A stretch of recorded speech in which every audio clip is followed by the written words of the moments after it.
What was the very first psychological trick you learned that blew your mind? Before we begin, don't forget to subscribe to the Vancher channel. Also, please share your thoughts on this video in the comments.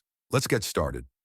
Story 1. If you ask someone to move over to an arbitrary different location to talk, could be 5 feet away, they are much more likely to listen to you and follow instructions. One of my tricks as an elementary school teacher. Story 2. When walking through a crowd, don't look at the people in front of you. Instead, look past them where you are trying to go, and most people will make room without noticing it.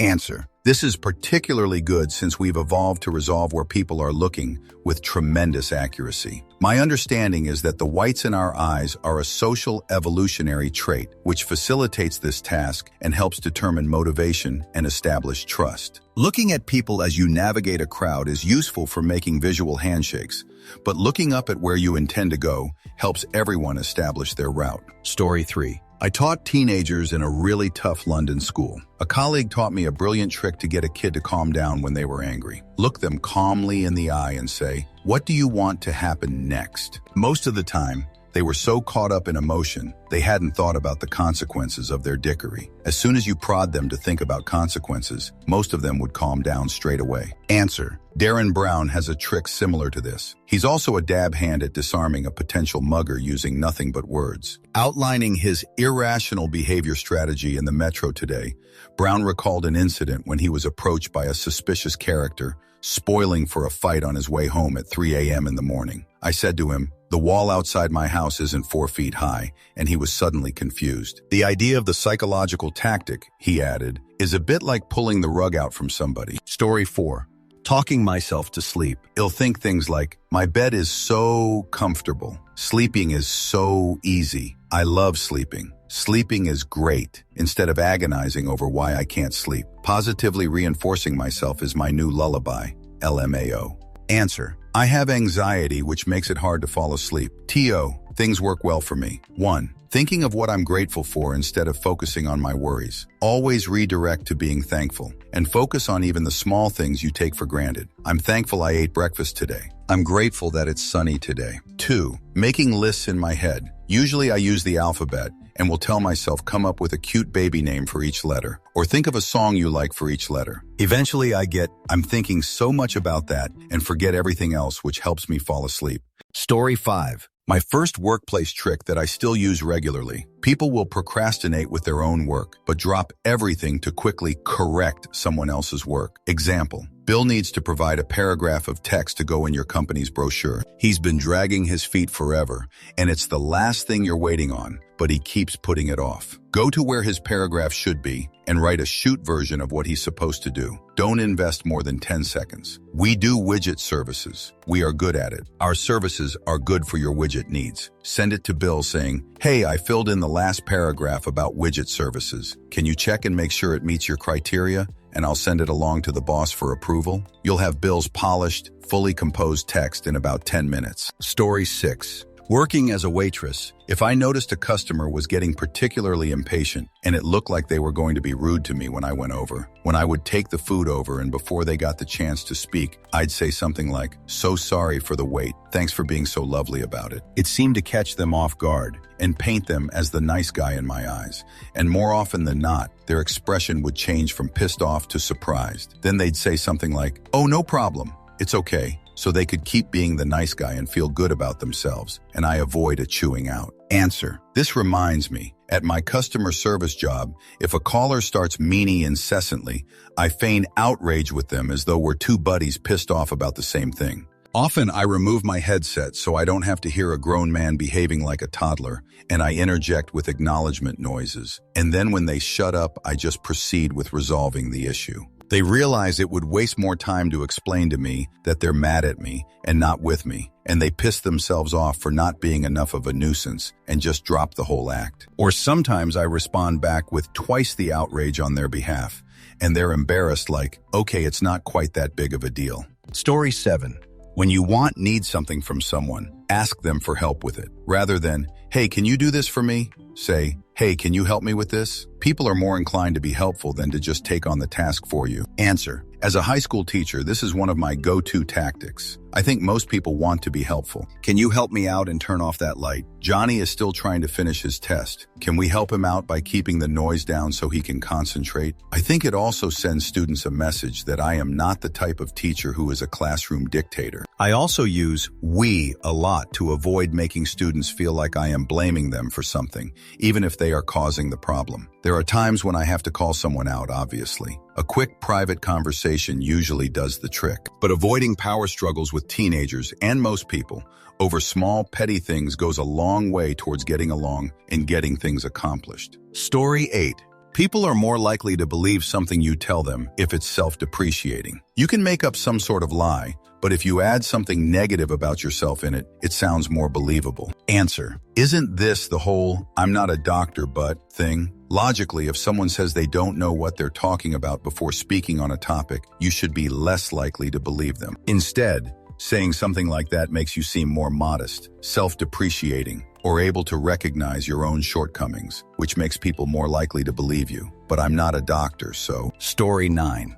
Door-in-the-face technique. Read more here. Basically, someone who would have said no to a certain request if you asked it initially is more likely to say yes to that request if you first ask for something so big that you know they'll say no. And then the thing you actually want seems reasonable by comparison when you ask it afterward. Answer: that's similar to the bad news inoculation. Give someone really bad news first. Exaggerate the absolute hell out of it. Return shortly thereafter and say, there was a miscommunication. The issue is actually, they will be relieved and not as angry as if you had just given them the accurate issue first. Use this trick sparingly. Use it too often and it will damage your credibility. Story 10. At a garage sale, my father wanted 5 for a desk. It sat all day. Eventually, he wrote 10 and 20 above the 5 and crossed them out, making it look like he dropped the price twice. It was gone in under 30 minutes. Story 11. Minimizing. If you feel like something is a really big chore or you just can't get yourself to get up and go do something, minimize it to a small, insignificant part. Instead of doing all the garden work, say you're just going to take the tools out so when you want to work, you can. 90 of the time, once you're up and doing the small thing, the big bad chore doesn't seem so bad now, and you end up doing it. Answer: I did this today. I have social anxiety, and it's hard for me to do simple tasks sometimes that involve strangers. I had to get my ID for a while now, but was too anxious to do it. So I just said to myself to look up the office times. Then I checked if there are still appointments open for today. Then I just took one. I know it doesn't sound like a huge deal, but this took me months to accomplish, and I am quite proud of it. Story 12. You can give a person talking on their phone an object, and they will most likely take it because they are focused on the call. I regularly hand people empty plates. Most of the time, they just keep talking and don't notice what I'm doing. Story 13. Whenever my toddler refuses to do something, I start doing it. Then they get all angry because they want to do it. Idiots. Edit. Wow. So many great comments. And thanks for the gold, kind stranger. Edit 2. Now silver. I'm glad so many of us agree that kids are idiots. Answer: I tell mine that I'm giving her a choice between 2 things. The catch is that both of the choices are things that I want to have happen. Example: toddler won't nap. I say, would you like to have some juice and then take your nap? Or would you like to take a nap without any juice? Those are obviously the same 2 things, but one has juice and suddenly the nap becomes more appealing. Story 14. I find that when I ask someone if they'd like to be a rewards member, they're more civil with me if I say, would you like to be a rewards member or no?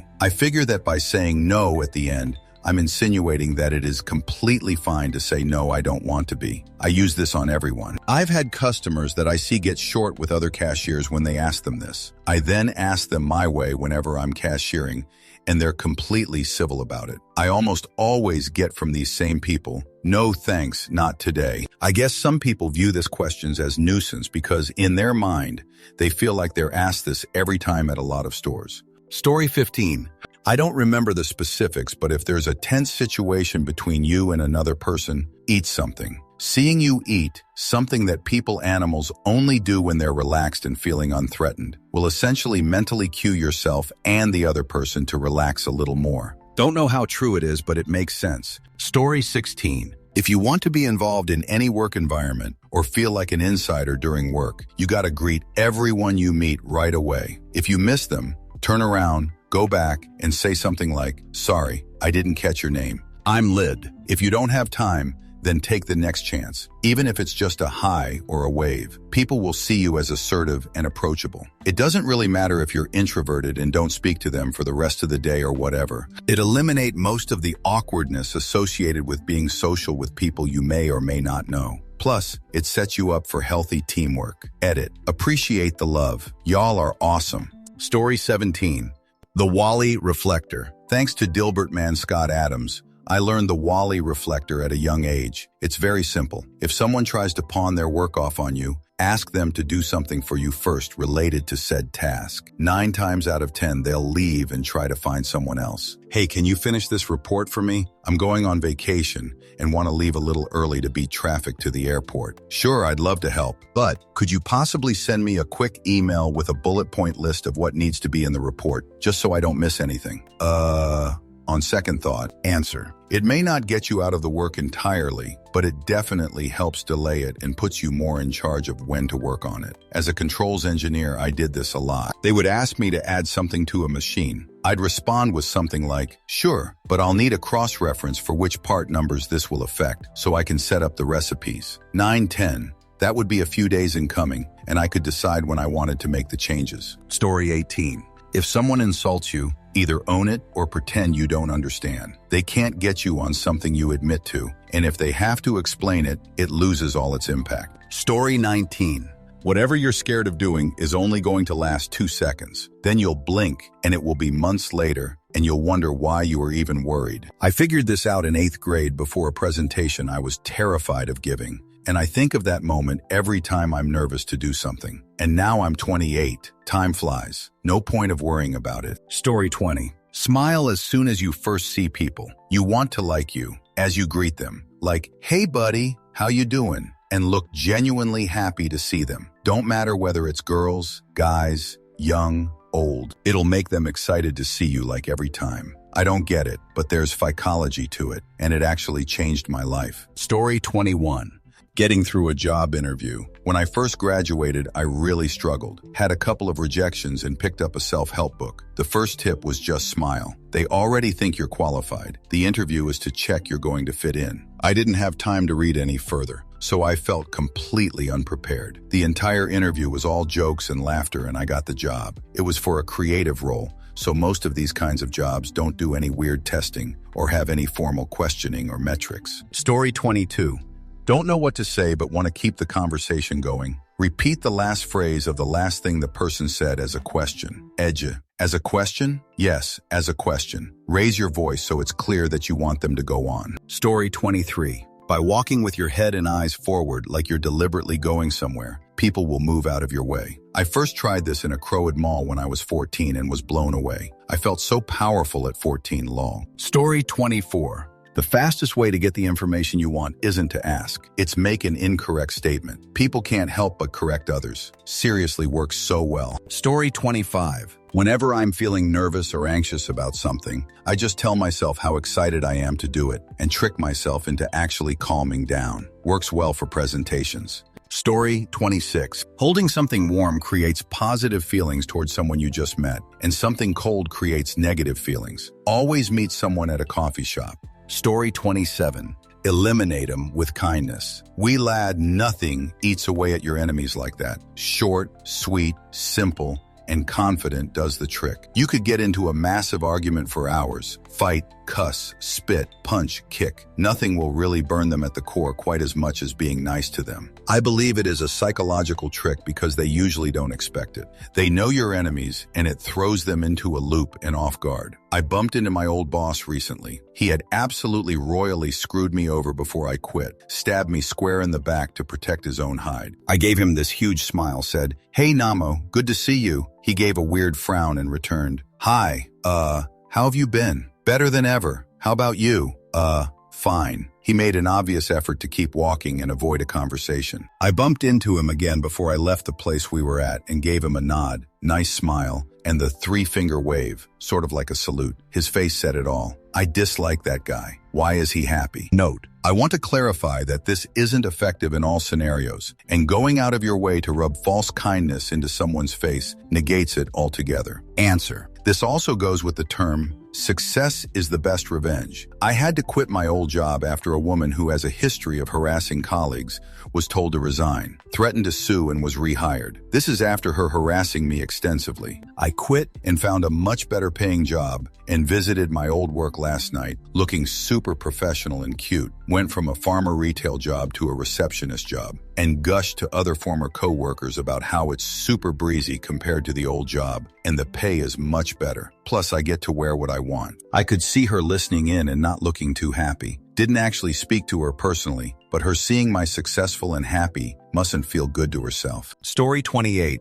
To avoid Canadian standoffs when you and another person are walking towards each other in a hallway, square up your shoulders and tilt your head in the direction you plan on going. The other person will move out of the way 9 times out of 10. Story 29. If you want people to like you, ask them for small favors they can easily do for you. Everyone likes to feel useful, even if they don't realize it. Answer: the Ben Franklin effect. Edit: here's more details about it. Ask for a small favor that you can easily return later on. For example, ask to borrow 5. Return them the 5 as soon as possible.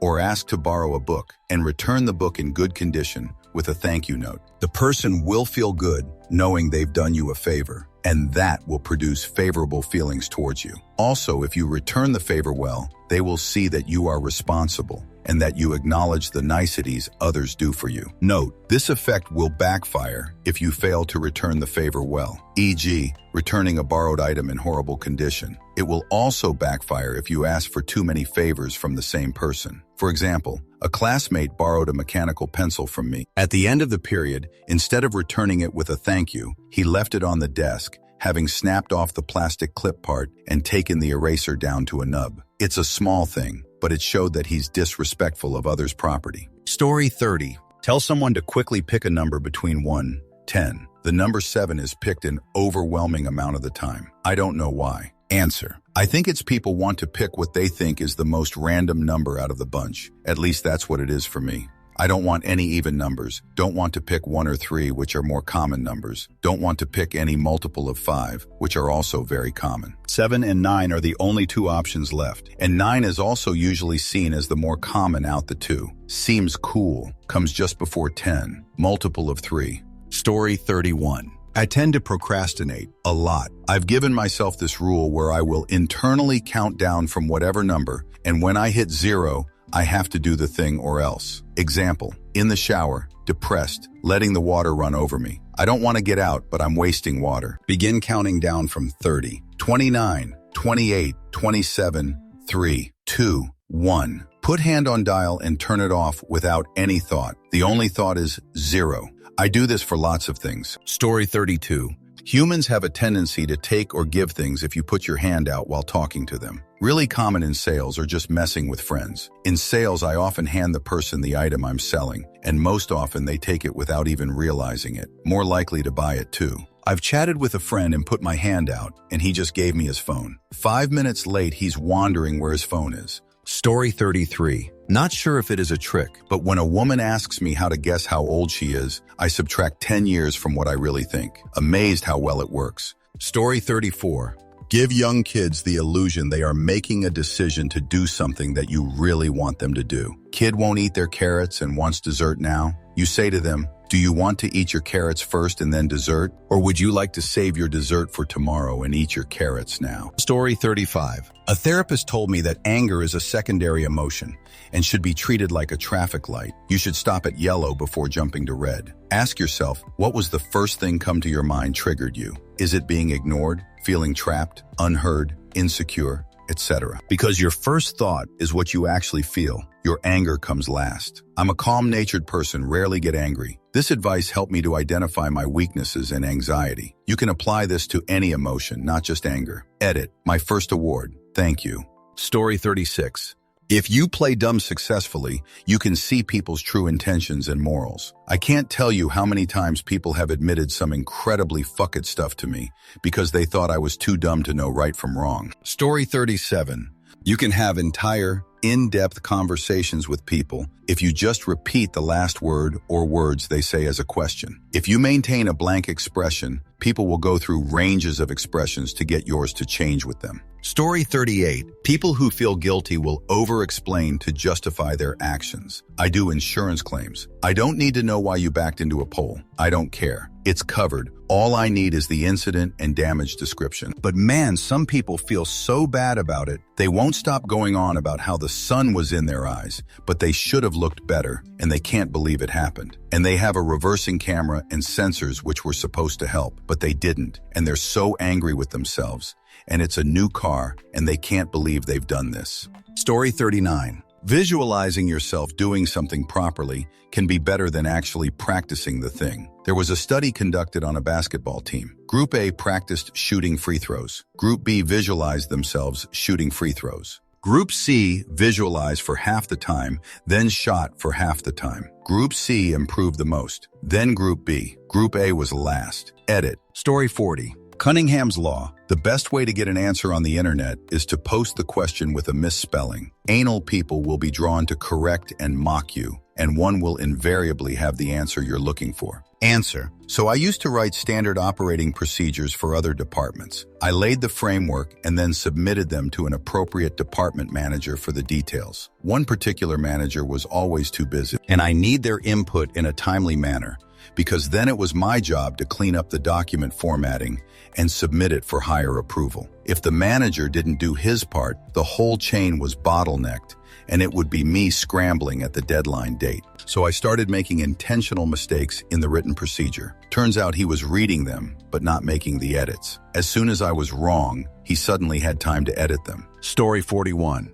If a toddler does something to get your attention, do the same. Once my nephew dropped on the floor and started having a tantrum by shouting and kicking. I did the same. He looked at me shocked and confused, got up and walked away long. Story 42. When you play rock, paper, scissors, ask your opponent something that really confuses them. Then continue on. There's a super high chance they'll pick scissors. I've used it on my literal twin, and it still works. That's how you know it works. Answer. Alto Music Festival a few years back. I read about this somewhere and it stuck with me. So I was challenging the people I was camping with to rock, paper, scissors, winning a few games in a row. Another campsite buddy was calling BS on me. I said to him, pick anyone here at the festival and he'll beat them. So off we went looking for his champion. No one was interested is this pair of pissed funnies till he shouted, if anyone can beat my man here at rock, paper, scissors, you win a beer. After a few games, we had somewhat of a crowd around us. He was struggling to carry all the beers. I won 19 in a row. Best of 5. Story 43.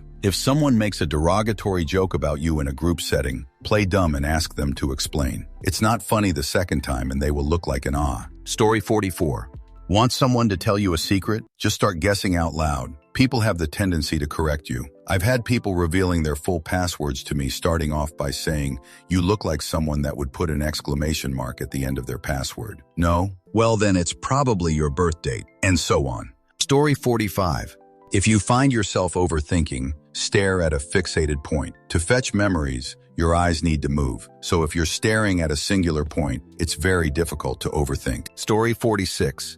If you don't look a toddler in the eyes after it falls or hurts itself and just act like all is fine, there's a good chance they won't cry. Story 47. Telling people that it drives you crazy when other people have dry lips and they, in turn, subconsciously start licking their lips. Story 48.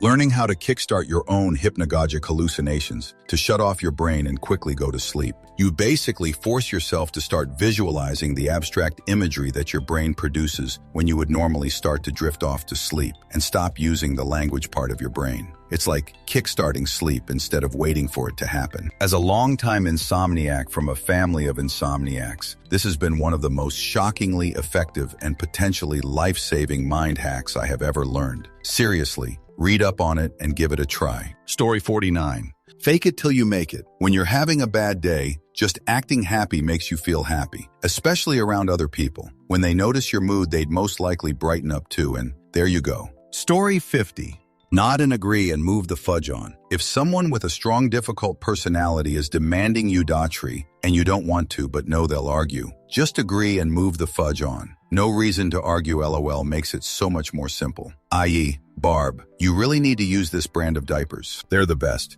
I've had 22 kids. Me. Oh, awesome. Thanks for the tip. End of story. They never ask again. They just want to talk, to put their input in anything. LOL. Story 51. Always give a reason when you ask for something, even the most stupid reason, like in this example. You are in a line for the printer, and you ask the guy in front of you, "Hey, mind if I go first? I have to use the printer." This exact experiment has been done, and you are successful more often when you give that reason. Story 52. Paying someone a compliment before a difficult conversation or fight, specifically one tied to the value in your opinion of them. For example, "I really appreciate the mature, level-headed way you handled yourself in our last discussion." Or, "Your patience and understanding in situations like this is something I really admire about you." It's the upgraded, more subtle version of the "thank you for your understanding" line you see in customer service a lot. The I and me pronouns are important, as it changes a generic compliment into an opinion or feeling you have about them. It sets a subconscious goal for the person that they will often try to live up to. It's like the subconscious goes, "Why, yes, I am those things, let me prove that you're right," but also adds a little weight that your opinion of them will decrease if they don't. Sometimes I feel bad for using it, because it's almost too manipulative, especially if I'm lying about that opinion. Story 53. The book, Never Split the Difference, is full of great psychological techniques. One of my favorites is the email simply asking, "Have you given up on this?" When someone stops responding to you, typically in a sales scenario but applicable elsewhere, this simple email practically guarantees a response. Story 54. When I was a kid, if I ever had to split candy with my little brother, I would split it, take the bigger piece and give my brother the rest, because apparently getting the rest meant getting more in his mind. Story 55. When you're walking down the sidewalk and someone is walking in the other direction, look over their shoulder at something in the distance, and they will usually move out of your way. Story 56. If you use a word someone doesn't know, they'll usually just ignore the rest of the thing you said, instead of admit that they don't understand you. Answer. This works a treat. Once worked for an idiot dinosaur of a supervisor who stopped paying attention to new technical developments in our field in the 80s or something. He basically took the view that all of us under 35, all of us engineers and scientists of various disciplines, were a bunch of kids who should still be in school with our head down a toilet. So in the daily morning meetings, we started using the most complex technical terms and words we could muster up. Instead of meaning us out, he would sit nodding sagely, having no clue what anybody just said, and we could all go on with getting our job done properly without his ill-informed meddling. Story 57. I told my friend that I was doing this, and he got mad. About 5 years ago, I had a house that I would host parties at. As dumb young 20s aged people, we would smoke cigarettes. If I didn't have a lighter, I would ask for one. Eventually, I decided to try something. I had a joke where I would snap my fingers and say, "I wish I was the Human Torch" or some shoot. After the small giggles, someone would offer a lighter. As I did it more often, I noticed that I wouldn't have to make the joke and someone would hand me a lighter. It got to a point where if I snapped my fingers, my roommate would grab his pocket out of instinct. That's the story about how I Pavloved a few of my friends. Story 58. If you need an answer, don't leave the question open-ended. This hell site is full of comments like, "Her, der ma, girlfriend can't decide where to eat." Don't ask, "What do you want for dinner tonight?" Ask, "You feel like pizza or burgers tonight?" Answer. Ask, "You feel like pizza or burgers tonight?" This does not work. I've tried this with my wife. I asked this exact same question. You know the answer I got? "I had fish for lunch." What the fudge does that have to do with the price of tea in China, woman? Another example. My cue. Should I wear my blue shirt or my green shirt? Her A. I'm wearing my red dress. What the fudge? Story 59. So many good ones, but being able to laugh I think was the most important. As going through some of the crap that I did, it was learn to laugh or roll over and die. You'd be amazed at what a fudge-up joke followed by a desperate chuckle can let you live through. Story 60. You know how small yappy dogs and tiny mice running around are terrifying, despite us logically being much larger? Well, in kendo, there is the disarming scream, where you run at your opponent with a loud scream. When I've attempted doing my kendo practice, despite warning the person of what I'm about to do, they inevitably drop the sword and can't take it. I've used this trick even without my old bamboo practice sword, i.e., I ran at a violent mugger who was beating a young student. I'm a small woman, but the guy still ran off. I've also used this trick to literally throw a guy more than twice my size. Don't recommend unless you know how to do a judo throw. So basically, if you don't have an alternative, loud scream coinciding with running at your opponent works very well at disarming someone. Answer: this works in sports as well. In high school, our basketball coach would have us just loudly yell, "Ball, ball, ball," when we were playing 1-1 defense. You could see the other players getting confused and angry, causing them to make mistakes. This had the added benefit of letting our teammates know where the play was without having to take their eyes off the players they were defending against. Story 61. When talking to someone, I say, "I'll let you go," when I want to finish the conversation. This works 10 times better than "I have to go." Story 62. This is going to sound obvious, but it honestly didn't click for me until after high school. People will like you if you're nice to them and genuine. Also, people like when you show vulnerability and weakness. Sadly, up through high school, I thought showing weakness was bad, and it was more important to show strength than kindness. It was a miserable time, and those habits took a long time to break. Story 63. As a kid, arguing with my brother. It is not. It is so. Is not. Is so. It is so. It is not. Good, I agree. Blink, blink. It only worked once, and surprised me it did. Story 64. If you look and sound like you know what you are doing, odds are a fair amount of people will think you know what you are doing, even if you don't. Story 65. I'm not sure if it works everywhere, but in the South, USA, people will be nicer to you if you use a Southern accent. Doesn't matter where they're from. It's very calming. Story 66. If you want someone to be nicer to you, compliment them behind their back. If they find out, they'll perceive you as nicer, as most people say bad things behind others' backs. Either way, if they act shoot towards you, they seem like the bad guy. And because it's behind their back, it doesn't look like jerk kissing. Story 67. Funny enough, it came from Reddit. It's that trick where when you're talking to someone and they reply with "what?" as if they didn't hear you. Instead of repeating yourself, just keep staring at them without saying anything. Almost 99% of the time, the person will then continue without you having to repeat yourself. Pretty awesome. Story 68. Ask an employee to do something you know they won't want to do, like move to another station or trying to get kids to do something. Give them a choice where you are okay with either option. That gives them control. Everyone wants some control over their lives. This gives it to them. Story 69. Crying. I was extremely young, basically fresh out of the womb. People do all kind of shoot when you cry. They even wipe your jerk for you and give you food. Story 70. When you ask for something, give a reason. Any reason at all. In the study that popularized this idea, it was people asking to cut in line for a Xerox machine, copier. They would literally say, "Can I cut you in line?" But sometimes they would also say, "I'm in a rush," a valid reason to cut in line. And sometimes they would instead say, "I need to make copies." Except, it's a copy machine. Everyone is there to make copies. What they found is that when the request isn't high effort, a terrible reason, Langer called it placebo information, is just as effective as a good reason. Worst case is just that it's a high effort ask, and in those situations it makes no difference, so might as well ask. Link to the scholarly article, which I'd never honestly read until now, but found just for you special people. Story 71. I've learned that if someone is screaming in your face for whatever stupid jerk reason, be as nice as possible. Smile and, "So how are you doing today?" "I'm pissed." "I see that, but I meant, aside from this," it usually de-escalates the situation,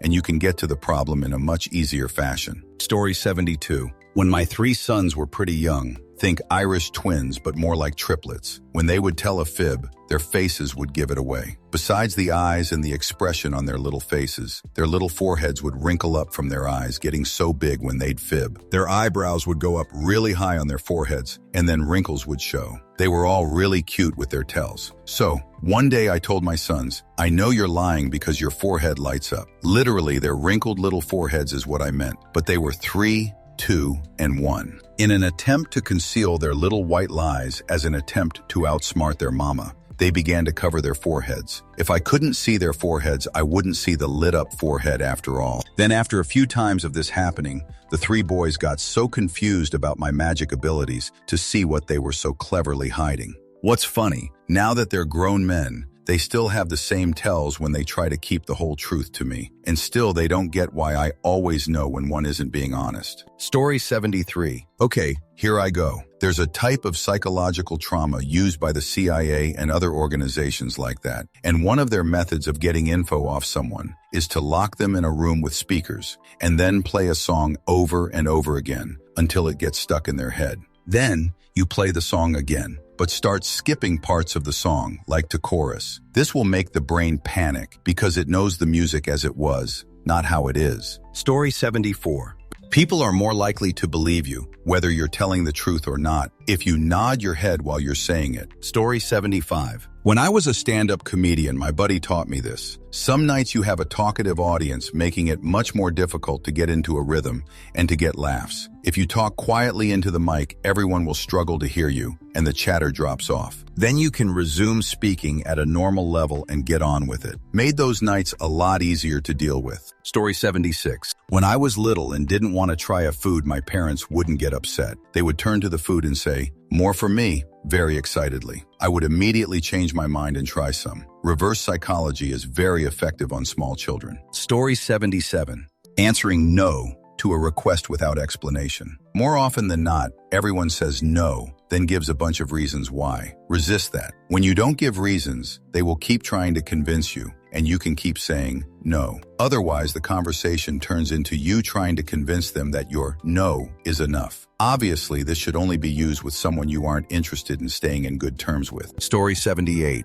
Not really a psychology trick, but I thought I'd share. Every time me and my partner can't figure out where we want to go out on a date, we do 5-2-1. My partner will list off 5 places they would like. I narrow it down to 2 I would like to eat at from what they have given me. Then we agree on a final decision from the last 2. It really helps in ensuring both of us feel heard and get what we want. It helps us avoid petty arguments that aren't a big deal and takes a lot of stress off of us. An alternative to the agreeing on the final answer is taking turns and switching who has the final say. Last time I picked the final place, so this time you pick. I noticed that many times we get into big fights, it's because a bunch of little things that angered us just kept piling up, and we kept them to ourselves because it wasn't a big deal. Now we have the 24-hour rule. If something bothers you for more than a couple of hours, you have to tell the other person within the next 24. You feel heard, it gets it out of the way, and those petty little things don't add up because you have been consistently clearing the air and talking about things.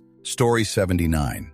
The fact that your brain can't process anxiety and math at the same time. Just say randomized numbers with no pattern whatsoever out loud. I am pretty anxious and I twitch my leg a lot. So when my leg completely stopped after about 20 random numbers, I freaked out. Story 80. My sister and I fought a lot growing up. She loved to speak condescendingly to me. So when I figured out that keeping my voice level and refusing to react made her more angry than anything else. Story 81. This is gonna sound terrible and should only be used on terrible people. Convincing someone they are sick and don't look well. Are you okay? You look very flush. Your throat looks swollen. Are you feeling okay? Has gotten a coworker or 2 to go home for the day and made for a peaceful workplace. Story 82. Ask people, what's 1 plus 4? What's 5 plus 2? What's 7 take away 3? Name a vegetable. 9 times out of 10 people answer the last question with carrot. Story 83. When recalling details from memory, people have a tendency to look up, something to do with alpha waves. This can help you tell if someone is actually recalling a memory or if they're just making it up lying. Story 84. I used to cross my fingers, and Mom told me to stop, and she started doing it, and so then I stopped because she looked dumb. Story 85. When giving someone 2 options, the first thing you suggest is more likely to be chosen. Example, would you like pizza or hot dogs? Story 86. If the person do not know this trick, it will work like 98 of the time. Play rock, paper, scissors and tell them to look down. They will always pick scissors. Story 87. I don't know about first, but the most effective is to say very little when negotiating. People can't stand silences, and they will often give you what you want just because they feel uncomfortable. Story 88. When asking someone to get more information about something, and they aren't really putting out enough, to repeat one word of what they said in the form of a question. Story 89. If I told my parents, tomorrow I'm going to, instead of, can I go to, they were more likely to just accept it. Story 90. The illusion of choice. Would you like to do the dishes today or tomorrow? Would you like to do your homework in red or blue? The presentation of a choice makes the person feel like they're in control, despite them still having to do the task. Story 91. I've noticed that in shops, if you see someone with their mask under their nose, adjust your mask higher up your nose. If they're looking at you, a lot of the time they will also pull theirs up. Story 92. My puppy used to jump on people's laps on the lounge. They'll be pissed off about it. I used to say, wow, he really likes you. He doesn't do that to anyone else. They go from mad to giving him a big hug and what a good boy. Story 93. Tell a boy going through puberty that the amount of hair on the back of his hands is directly related to how much he self-care. Then watch him look at the back of his hands and call him out on it. I never used it, had it used on me 20 years ago. Story 94. I don't know if this qualifies, but I found a weird defensive trick in basketball. Assuming you're in a defensive stance, knees bent, legs spread further than width of shoulders, ready to shuffle quickly to one side or another, and the person with the ball tries to drive by you towards the basket. If you stop and hold your ground, most of the time they will run into you. This is a charge, so your ball. As an added bonus, when they run into you, they usually hit their inner thigh on your knee, giving themselves a Charlie horse. So sometimes they writhe on the ground in pain for a few minutes too. Story 95. We tell our lad that when he lies, his ears and tongue light up. Whenever he tells a lie, he now covers his ears and clamps his mouth shut. Story 96. I learned this at work. It was referred to as the forced sell. Basically, you offer the customer or your chosen person a choice of two options, and by default, they are obliged to make a choice without realizing. An example, a customer comes in looking for a set of headphones. They tell you what features they want and how much they want to spend. To encourage them to make a purchase, you could ask them if they want the 45 headphones or if they wanted to spend a little more and get a higher quality pair for 60. In reality, they might not want either of the headphones, but at that point in time, you are forcing them to make a choice, which in most cases will persuade them into buying. You could also use this at home or at work by giving the other person a choice of two jobs, forcing them to pick one when they might not want to do either. Do you want to help with the washing up or would you rather do the hoovering? That kind of thing. Story 97. Anytime somebody says that hypnotism is a myth, I show them how suggestible people really are. You can now see your nose in your field of vision. You can now feel all of the places your clothing is touching your body. You are now aware of your breathing. It's utterly amazing to kids. Story 98. Tired of running into people walking towards you? Don't want to do the awkward, I go right, you go the other way? Look in the direction you're going to go. The other person will see your eyes and adjust accordingly. Story 99. Whenever you are considering buying something, imagine the right size stack of cash and imagine yourself burning the money. If you're okay with that, buy the thing. If you'd rather have the money, boom, savings. Story 100. If you have a boss who is always telling you to make alterations to reports, documents, proposals, or whatever it is you write in your job, throw in a couple of spelling mistakes. Hell, get his fix of acting smarter than you while you don't have to think of new ways to write the same thing differently just to pander to them. Story 101. Keeping things about yourself private until the perfect moment. I don't tell people much about myself from the get-go. I purposely never mention my profession, my family life, religion, where I'm from, etc. in conversations with people I just met. I keep the topics more general and friendly. Those seeking approval or like-mindedness for their opinions, prejudices, beliefs will blurt out exactly what they think when they begin to trust you. That's the perfect time to say, well, actually, I'm blank. It's fun to see their facial expression and try to backtrack on all the terrible things they just said about people like you. But there's no justifying it. It's a good way to test whether or not you'd want someone like this in your life before you cultivate a friendship. On the flip side, you'll find that most people are cool with your individuality and support it. Those people are keepers. Story 102. Talk enough to get the other person talking. Yes, that is sales. And you can frame almost any situation by humming or whistling a tune. Think Darth or High Hopes tune before you even enter a room. Are you sick okay? You don't look okay. Can I get you something? Gosh, you look like you're going to pass out. Near perfect response when employed properly. Over several interactions, especially if you get another person involved. Does Bill look okay to you? He looks pale or something. Done. Bill is going home sick. Not to be overused, but can be super effective at getting rid of annoying persons, co-workers, idiots, etc. Story 103. It wasn't the first, but it definitely surprised me with its effectiveness. I was a teenager with a 3 years younger sister still in the preteen phase. I learned how to form an intense expression, where from my POV, it felt like my eyes were going blank, and it was in the realm of resting meanie face. But it was more like I made sure absolutely no emotion could touch my expression. But then I'd stare with intensity. That would stop her, cold in her track of whatever she was doing for a while. I used it sparingly. Then that summer I was kind of a camp counselor, but I was more like an assistant babysitter, and somehow it just worked amazingly on all the kids. They really thought they had pissed me off or truly crossed a line when I used that lack of expression. It was hard not to laugh. They would ignore the adult counselors to the same level kids always do, but I'd pull that expression and they would fall in line. Story 104. When calling into a call center for support or whatever, introduce yourself as Dr. whatever the fuck your name is. People tend to be more courteous and helpful to doctors, even ones having a really bad day because they're stuck in the 9th level of hell that is a call center. Story 105. Lying. If you want to lie perfectly about where you went or what did you do, supposing you went to the bus stop, and want to lie that you went to the hospital after you went to the bus stop, don't say, I went to the bus stop and got a call from my mom. I heard that my dad is in the hospital, so I took the bus and I went to the hospital. Instead say, I went to the bus stop and got a call that my dad is in the hospital, so I came here. Keep it as short as you can. Story 106. Get someone to answer yes a few times before asking for the sale. Easier to say yes after having done it 3 times before the real question. Story 107.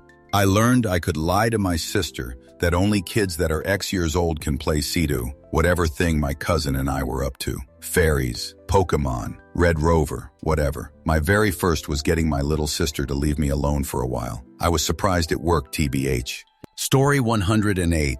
One of the best ways I know to get more juicy information is pretending you don't believe them. Friend, do you know that Julia puked on her boyfriend the other day? Me. What? No way. Friend, yes, I assure you. I actually have a video. Look, she was actually already half tipsy before going to that bar. It doesn't work with everyone, but when it works, chef's kiss. Story 109. In an argument, if you just start acting really nice in the middle of it, they'll start feeling like a jerk. I was like, this will come in handy. Story 110. Your friend has a pack of gum. Ask for the whole thing. He says no. Then you ask for one. The one piece is a lot less extreme because it seems reasonable compared to the extreme, even if they weren't planning on giving you any. Story 111. I got multiple, but the first one I learned from Kratos, LOL. Lower your expectations and you will never be disappointed. I do it for tests a lot in school. I expect to get a really low grade, but then I don't and I feel good. And if you do get a low grade, well, at least you called it. Story 112. Not sure if this counts, but I found out a good way to get an outside perspective of yourself is to put on a blank mask, no color and no details, and look in a mirror. I did this activity in an acting class. Not really sure why we did it, but I was surprised by how different I looked from what I thought. Story 113. Haborbi the fat that your biren can raid atnig worten dwan so log. As the creortal treats are yuds and the fert and lat lotiter are in the right packle. Resgerald's what odor the ucher loteets are in. This works because your brain doesn't actually process every little detail of what you see. It captures key information and then predicts what logically is in that space. At any one time, you actually have blind spots in your vision, which you don't see because your brain is filling in the gaps for you. This is why you can be looking directly at the thing you're looking for and not see it, but also why you will sometimes immediately focus in on something usually hard to see, like noticing a tiny mark or smudge on a piece of fabric on the other side of the room. Your brain has noticed that it is not what was expected and snaps your attention to it. Story 114. Violence de-escalation. Remain calm and ask questions. A lot of questions. What do you want? What do you expect from me? Make the person feel important and listened. I work support and it rarely fails. Make them feel they found the one in charge and now their problems will be solved. Story 115. If I was suspecting someone was looking at me, I'd yawn since it's contagious, and I can see if they'd yawn too. It just clicked one moment when I was in that situation. Story 116. I don't know if this is a shoot pro-life tip or a psych trick, but if you have a new job, Show up early and stay late for the first 90 days. After that, no one will notice when you arrive, or if you even show up at all, as long as your work is done. Story 117. Ask someone to count 33, 333, 3,333, 33, 333, 333, 333, 3,333, 333, and then immediately asking them, what is the first color that comes to mind? And then, what is the first tool? As I recall, the most common answer was red hammer or blue screwdriver. Story 118. Eyes are the key to everything. Want to know if someone's lying to you? Watch their eyes when they talk. Someone hides something from you, and you want to find it? Watch their eyes. Eyes give away everything. You can even tell someone's mood, even when they're trying to hide it. Hence the saying, eyes are the windows to the soul. Story 119. Not the first, but one of the most well-known. Psychological anchoring, or the he said, she said trick. Basically, whoever gets heard first is more believable. Or like, if a doctor tells you it could be one of these 3 conditions and names off 3 things, you're likely to fixate on the first one. Story 120. Asking for anything small to borrow, like a pen or a stick of gum, and then asking for anything major you need them to do. People have a hard time denying big favor after granting a small one. Story 121. I don't know about the first. Anyway, certain words used in conversation will often be shoved into someone's vocabulary to subconsciously show that you are on the same page. It may not really fit, but it has been said recently, and there's a pattern to it that is hard to discern. Now, say someone would use discern about a taste instead of, say, putting a finger on it. Look out for it in podcasts or family gatherings. It's hard to unhear. Story 122. By saying that someone can't do something, they're more likely to do it. This varies from person to person. Story 123. Simply the placebo effect. Last night, my friend was super fudge up and a glass bowl shattered in his hand. He called me knowing I'm the only person willing to help him. I proceeded to pick at random spots on his fingers. I looked for a solid 5 minutes. There was no glass in his fingers. Then wrapped his fingers in medical tape, told him I got it all out, and he didn't feel any more pain. Placebo is an amazing thing. Story 124. Whenever I have a shoot day when I go to sleep, I just think of Winnie the Pooh going down a slide until I get sleepy. M23. Story 125. I read somewhere that if someone is being loud, try speaking really quietly and they'll match your volume. I work in TV, so we were filming with a presenter in public, and some member of the public runs up to me in the camera all, "Wow, OMGGG, what are you filming?" So I reply calmly and softly, "Oh, just something for blah blah, yeah, just filming our presenter, blah blah." And they instantly stop shouting and reply back in the same quiet voice. Work's a treat. Story 126. When talking, trying to get your kids, toddlers, to eat their vegetables, ask them to choose. Never say things like, eat your carrots or eat your peas. Ask them, which would you like to eat first, your carrots or peas? Another trick is, when giving them 2 choices, make the one you want them to choose last, since it will be the most recent word they heard and are more likely to repeat it. Story 127. Ask questions about the other person in a conversation. Nothing intrusive, just small talk and easy things about the topic you were chatting about. But make sure it's about them. People like talking about themselves, and it shows genuine interest, even if you are not interested in them at all. It makes you more likable, and people open up easily. Also, let them talk and don't interrupt them. Story 128. What do you think whenever my girlfriend asks what I think about carpet furniture, whatever? Then I just go with whatever she says. If it doesn't cost me any emotional currency, it makes her swoon. Story 129. Knowing when to flirt, flatter, and respect. Anytime I'm in sales, most people can be convinced into buying more than they need by flirting with them, flattering them, or respecting them. And that goes for any gender, or sometimes using misogyny to my advantage. Anyone who's worked retail knows some customers will get unrealistically upset about the dumbest things, oftentimes out of the employee's control, but they still want to yell and complain. I've learned if I lean into the, I'm just new and a ditzy young girl who doesn't know anything mentality that most people subconsciously assign to me, then by the end of the interaction, they'll be apologizing to me about their behavior. Story 130. If you love others and yourself, you will have the most powerful brain. Be yourself. Being yourself and being your best self is your most powerful self. Self-happiness first. Then you can help others be happy. It starts with love. Story 131.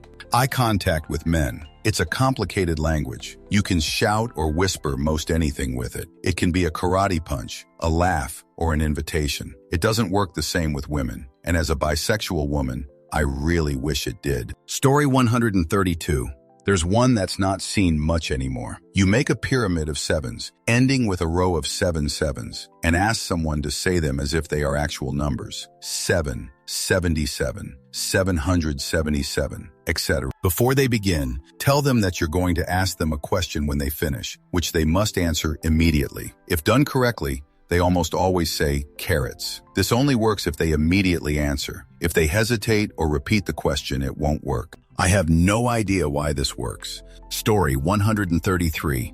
The power of saying, I don't know. After all, who are they to require answers of you? Be slippery, and their stuff won't stick to you. Story 134. Not the first, but memorable. The prof explained about personal bubbles and how you can move too close to people and they'll move away. After class, he was talking to a couple of students in the hallway. I just kept moving them down the hallway, slowly. Story 135. The clock test to check and see if someone is staring at you or not. If you randomly quickly look at something in a different direction than what you are paying attention to, and that person does the same thing, they were looking at you. X. Sitting in class writing notes and quickly looking at the clock. Story 136. Someone in the comments said faking a southern accent in the South means people will be nicer to you. No, you've just met really nice people so far. Someone who isn't extremely nice will ask where you grew up when offended, and when you answer with Ohio or something, you are not going to look good. Story 137.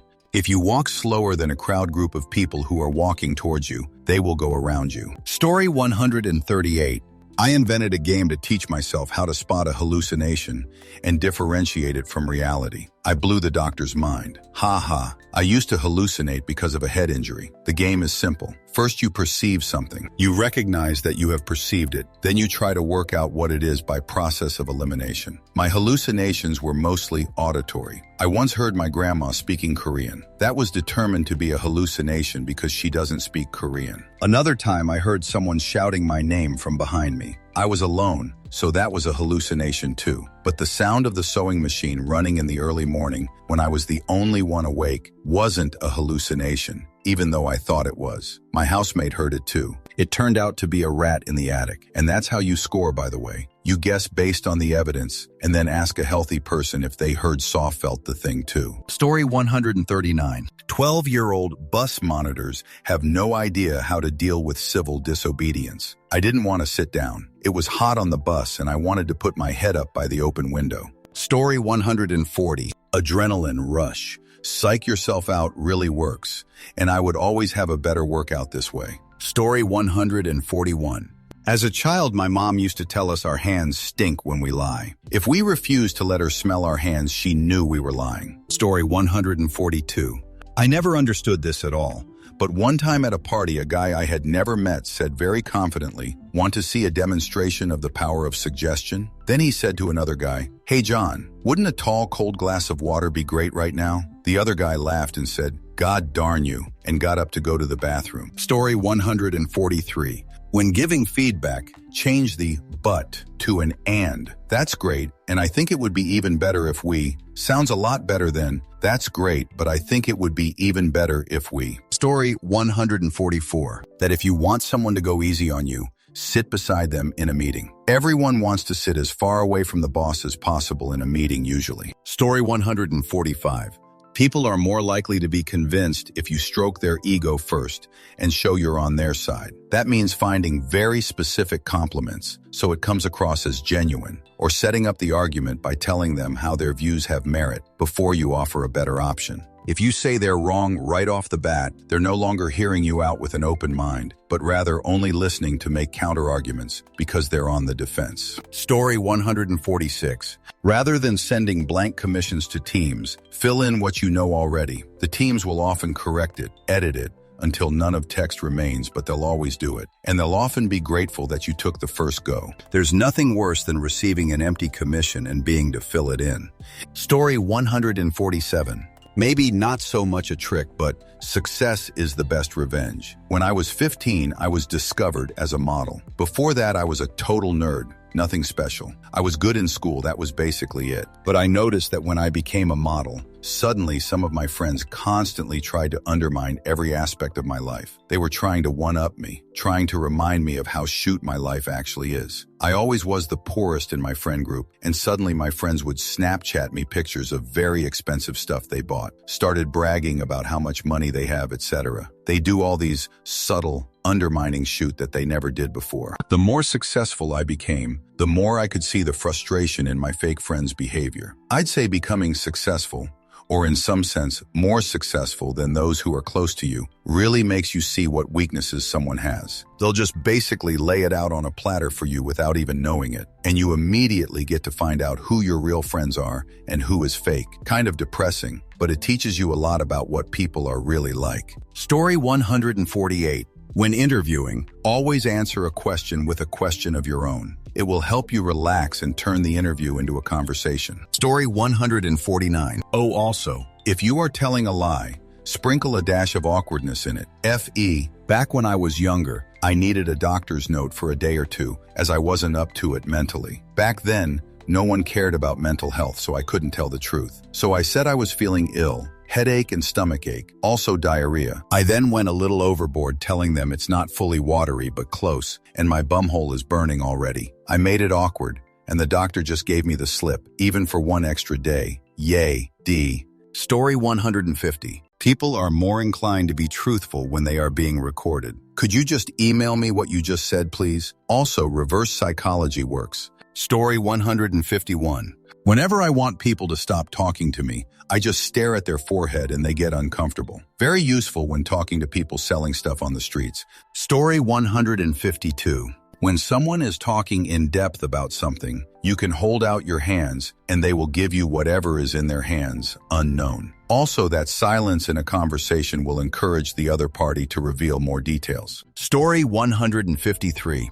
Forcing yourself to smile wide actually can trick your brain into making you happier. It's amazing how easy our minds are to trick. Story 154. When asked if you want to do something you don't want to do, just say no and stop right there. Use it on the coworker, supervisor, casual friend, or someone you don't like anyway. Stop yourself from adding either real or made-up excuse. If you don't tell them why they can't argue with you and will usually just leave you alone. This does not. It does, but best not try it too often. With spouses, don't get cute. Story 155. Everyone in the office has flaws. Some people can be difficult to work with, but stroke their ego a little bit and they will melt and turn to butter. Thanks, I didn't know that. Oh, that's good to know. You're very good at this particular task and/or subject. If you need to know something about X, then James is the guy to ask. Story 156. When I start a new job, when someone introduces themselves, I always tell people that it takes me at least 3 times asking their name before being able to memorize it. If I memorize it after our first encounter, they feel special. If I don't, they give me a pass and it isn't awkward. LOL. Starts me off on the right foot with everyone on the job immediately long. Story 157. I had a toxic manager. When he was in a mood, I would never respond unless he asked me a direct question. Also, if asked to comment on a topic that was not on the meeting agenda, none provided in most cases, I would reply that I would need to look into it or research my notes and need to get back to him. That's it for this video. Don't forget to support Vancher and my second channel, Vanchus. See you soon.